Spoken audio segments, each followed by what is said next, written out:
लग रहा है, आप पुरुषों को डर लग रहा है, और 403 विधायकों में अकेले खड़े होकर के हम सरकार की निगाह में निगाह डाल करके उनको चुनौती दे रहे हैं। और मुझे डर नहीं लग रहा, मुझे डर इसलिए नहीं लग रहा क्योंकि मुझे अपने संविधान पर भरोसा है, उसकी दी हुई ताकत पर भरोसा है। और मैं आप लोगों से भी कहने आई हूं कि मुझे आप पर भरोसा है कि जब आपके आशीर्वाद से मैं सदन में गई हूं और जब मैं अपने समाज के सवाल सरकार से पूछ रही हूं, तो जब मेरे ऊपर एक उंगली उठेगी तो मेरा ये समाज अपने घर में सब कुछ छोड़ के लठिया और तलवार लेकर के सड़कों पे निकलेगा जब समाज के हक और अधिकार की बात होगी। मजदूर, पिछड़ा, दलित समाज को एक नाम कमेरा देने वाले, एक पहचान और एक सम्मान, एक विचारधारा से उनका सम्मान बढ़ाने वाले अपना दल के संस्थापक बोधिसत्व यशाकाई डॉक्टर सोनेलाल पटेल जी के चरणों में श्रद्धा सुमन अर्पित करती हूँ।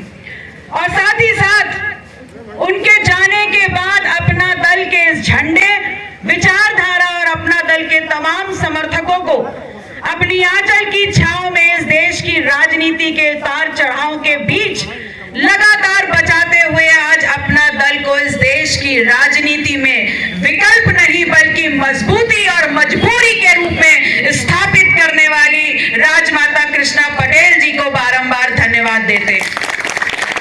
आज उनके दिशा निर्देश पे इस मंच पर अध्यक्ष, माननीय अध्यक्ष CL पटेल जी बैठे हैं।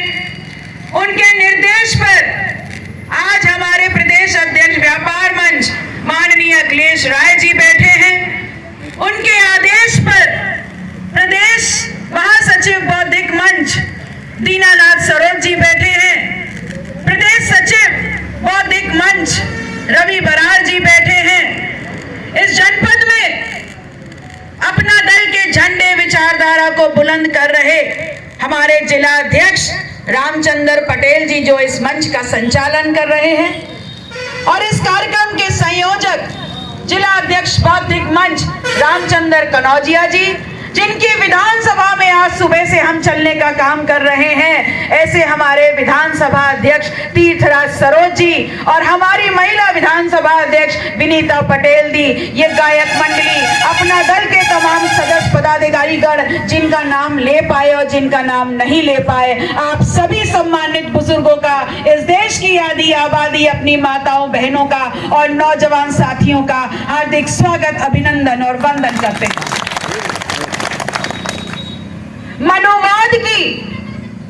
मनोवाद की बहुत तेज धारा में बहते हुए ये दलित, पिछड़ा, कमेरा, मजदूर समाज मुर्दों की भांति बहता चला जा रहा था। और अगर उस मनोवाद की धारा में खड़े होकर के हमारे बीच में विपरीत धारा में समाज को किनारे ला करके उनको सम्मान, अधिकार और स्वाधीनता देने का काम किया है, तो ऐसे लोग महापुरुष कहलाए हैं। फिर चाहे वो जगदेव प्रसाद कुशवाहा हो, चाहे कर्पूरी ठाकुर हो, चाहे बाबा साहब भीमराव अंबेडकर हो, चाहे मान्यवर काशीराम हो, चाहे राम मनोहर लोहिया हो, चाहे माननीय नेता मुलायम सिंह यादव जी हो, और चाहे व्यवस्था परिवर्तन के नायक डॉक्टर सोनेलाल पटेल हो। ये तमाम लोगों ने जितना कर पाए अपने समाज को उस दलदल से निकालने का काम किया। और आज क्या है, आज अपने आसपास की परिस्थितियां देखिए। इस आजाद भारत में 60 दशक की आजादी वाले देश में आज भुखमरी, अशिक्षा, बेरोजगारी और साथ ही साथ डर फैला हुआ है। डर किस बात का है? आपको अपने भाई भतीजे से डर है, आपको अपने बच्चों से डर है, आपको अपने नाते रिश्तेदार पड़ोसी से डर है। किस बात का डर है आपको? और ये डर की बात हम इसलिए कर रहे हैं क्योंकि जब से इस जमजमवाद कार्यक्रम के माध्यम से हम अपने समाज के बीच में बैठने का काम कर रहे हैं, तभी जुबान से ये उत्तर निकल के आता है कि डर बहुत लग रहा है। किस बात का डर है और किससे डर है? इस बात का डर है कि अगर नौकरी मांगने जाएंगे तो लाठियां मिलेंगी। इस बात का डर है कि अगर अपनी फसल का मुआवजा मांगने जाएंगे तो डर लाठियां मिलेंगी। इस बात का डर है कि अगर अपने बच्चों की शिक्षा और महिलाओं की सुरक्षा मांगेंगे तो लाठियां मिलेंगी। और इस बात का डर है कि कहीं सांड आकर के फसल ना चढ़ जाए। तो अगर डर है तो क्या इसी आजाद भारत की कल्पना की थी? इसी आजाद भारत की कल्पना की थी जहां 75 साल का गणराज आप बना रहे हैं और संविधान को अंगीकार करने का फक्र आप महसूस कर रहे हैं, तमाम आयोजन कर रहे हैं। ऐसे देश में आपको डर के साए में रहना पड़े, इसलिए आपने आजाद भारत बनाया था। और डर किससे है? डर है आज वर्तमान सरकार से।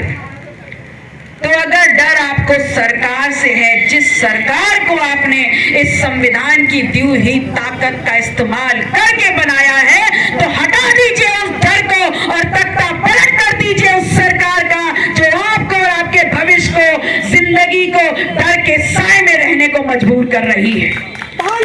जंगे आजादी की लड़ाई में हर जाति, हर धर्म, हर वर्ग के व्यक्ति ने, ना किसी का कम था ना किसी का ज्यादा था, सबने अपनी जिंदगी कुर्बान करी। और इसलिए कुर्बान करी कि हम तो चले जाएंगे लेकिन कम से कम देश तो आजाद होगा। और देश आजाद होगा तो हर समाज का सम्मान, हर नौजवान का रोजगार और हर समाज का भविष्य आजाद होगा। और आज क्या है? आज क्या है? आपने इस ताकत का इस्तेमाल किया लेकिन परिस्थितियां बहुत बिगड़ गई हैं। आपके बीच में लोग आते होंगे और कहते होंगे कि 2014 में सरकार बदल दी है, उसी का फल है ये। लेकिन मैं कहती हूं आपने कुछ गलत नहीं किया, आपने बिल्कुल ठीक किया। आपने अपनी ताकत को इस्तेमाल करके एक पुरानी सरकार जो आपको लगा आपके हित में काम नहीं कर रही है, आपने उसको हटा करके एक नई सरकार को मौका दिया। और नई सरकार को मौका क्यों दिया? इसलिए दिया क्योंकि उन्होंने आपके बीच में आके वादा किया था कि किसान की आय दुगनी होगी। उन्होंने आपके बीच में वादा किया था कि हर घर में नौकरी होगी। उन्होंने आपके बीच में वादा किया था कि हर घर में शिक्षा और दवाई पहुंचेगी। उन्होंने आपसे वादा किया था कि महिला की सुरक्षा और सम्मान की गारंटी होगी। और इसीलिए आपने सरकार बदली, आपने सही सोच के साथ सरकार बदली। इसलिए आपसे कहने आए हैं कि अगर एक दशक पहले सरकार बदली थी तो आपने एक दशक का टाइम दे दिया। और अगर स्थितियां नहीं बदली हैं और समाज ऐसे ना बढ़ करके ऐसे बढ़ा है तो फिर आपको बदलाव करने का वक्त आ गया है। और कहते हैं कि आजमाए हुए को जो बार बार आजमाए सो महामूर्ख कहलाए। अब 2024 में ये मैं निर्णय आप पे छोड़ती हूँ कि आप मूर्ख का तमला लेकर के मरना चाहोगे या अपने समाज के जिम्मेदार व्यक्ति होने के नाते आप अपने भविष्य को एक बेहतर नई सरकार और बेहतर समाज देके जाना चाहोगे। आज हो क्या रहा है? आज ये हो रहा है कि 69,000 शिक्षक भर्ती में जो घोटाला हुआ है, जिनको नियुक्ति पत्र नहीं मिली है, वो छात्र छात्राएं पिछले 500 दिनों से लखनऊ में अपनी नियुक्ति पत्र की लड़ाई लड़ रहे हैं। हम इस देश के दलित और पिछड़ा, हम इस देश के किसान और मजदूर जो ढांचा खड़ा करें, जो सीना चीर करके धरती का अनाज को पैदा करें और जो सरकार का खजाना बनाने का काम करें, जब हमारे समाज के बच्चों की भविष्य और नौकरी और नियुक्ति पत्र की बात आ जाए तो इनके कान में जू नहीं रेंग रहा। तो अपने समाज के लड़कों के लिए, लड़कियों के लिए, उनके भविष्य के लिए अगर लड़ाई हम और आप नहीं लड़ेंगे तो कौन लड़ेगा? इसलिए हम आपसे आपका आह्वान करने आए हैं। आपकी जेब का कोई पैसा लेने नहीं आए हैं, बस आप लोगों से आपका वादा, आपका संकल्प, दोनों हाथ उठा करके वादा कर दीजिए कि इस बार पूरी ताकत के साथ आप लोग माता जी का साथ देंगे। आप सिर्फ जौनपुर से सत्ता बदलने का काम कर दीजिएगा, उनको दिल्ली की धरती पर पटकनी देने का काम हम कर देंगे। मैं सदन में बोलती हूँ तो आप लोग कहते हैं दीदी जब आप दहाड़ती हैं तो दिल गिल्ल हो जाता है, सीना चौड़ा हो जाता है। अच्छा, आप लोग को डर लग रहा है और मुझे डर नहीं लग रहा है। आप पुरुषों को डर लग रहा है और 403 विधायकों में अकेले खड़े होकर के हम निगाह में निगाह डाल करके उनको चुनौती दे रहे हैं। और मुझे डर नहीं लग रहा, मुझे डर इसलिए नहीं लग रहा क्योंकि मुझे अपने संविधान पर भरोसा है, उसकी दी हुई ताकत पर भरोसा है। और मैं आप लोगों से भी कहने आई हूं कि मुझे आप पर भरोसा है कि जब आपके आशीर्वाद से मैं सदन में गई हूं और जब मैं अपने समाज के सवाल सरकार से पूछ रही हूं, तो जब मेरे ऊपर एक उंगली उठेगी तो मेरा ये समाज अपने घर में सब कुछ छोड़ के लठिया और तलवार लेकर के सड़कों पे निकलेगा जब समाज के हक और अधिकार की बात होगी। मैं आप लोगों का संघर्ष करो, पटेल जिंदाबाद, जिंदाबाद, जिंदाबाद, पटेल जिंदाबाद, जिंदाबाद, पटेल अमर रहे, अमर रहे। इस देश का माहौल बदलने का प्रयास किया जा रहा है और माहौल जो 70-80 दिनों में बनाया गया है, आप चाहें तो 24 घंटे उसमें डूबे रहें, आप चाहें तो 1 घंटा या 1 सेकंड उसमें डूबे रहें, और आप चाहें तो जिस दिन ईवीएम में बटन दबानी है तब तक आप उसमें डूबे रहें, ये आपका व्यक्तिगत विषय है। लेकिन इस माहौल के बीच में मैं अपने नौजवानों के बीच में एक सवाल देकर जा रही हूं कि इस माहौल में इस बात पर विचार जरूर करिएगा कि क्या ये माहौल आपको रोजगार और नौकरी देने का काम करेगा? क्या ये माहौल हमारे थाली से हटने वाली रोटी को दुगनी करने का काम करेगा? क्या ये माहौल हमारे खेतों से छुट्टा सांड को बाहर निकालने का काम करेगा? क्या ये माहौल हमारी आय दुगनी करने का काम करेगा? क्या ये माहौल हमारी महिला की सुरक्षा और हमारे बच्चों की अच्छी शिक्षा और दवाई की गारंटी करेगा?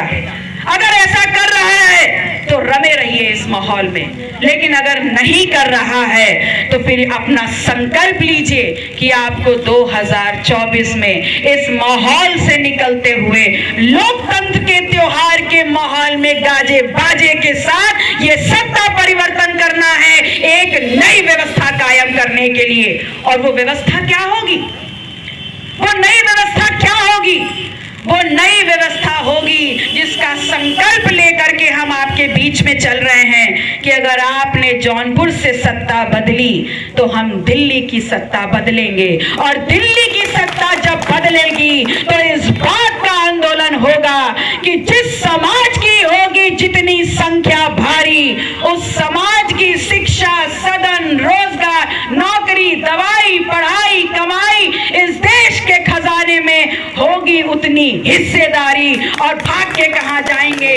जब हिस्सेदारी लेंगे तो समाज और देश को बढ़ाने में निभाएंगे अपनी जिम्मेदारी। तो हम चाहते हैं कि आप लोग इस विकल्प के रूप में और यह बदलाव करने के लिए जातिवार जनगणना के इस आंदोलन को अपना सहयोग और समर्थन दे दीजिएगा, ताकि हम वो स्थापित कर पाए जो सोच हमारे संविधान में है कि हर समाज को इस देश, इस आजाद भारत में सम्मान मिलना चाहिए, रोजगार मिलना चाहिए, शिक्षा, दवाई, कमाई, पढ़ाई मिलनी चाहिए। बहुत बहुत आभार आप सभी का। नमो बुद्धाय। जय अपना दल, जय संविधान, जय कबीरदास।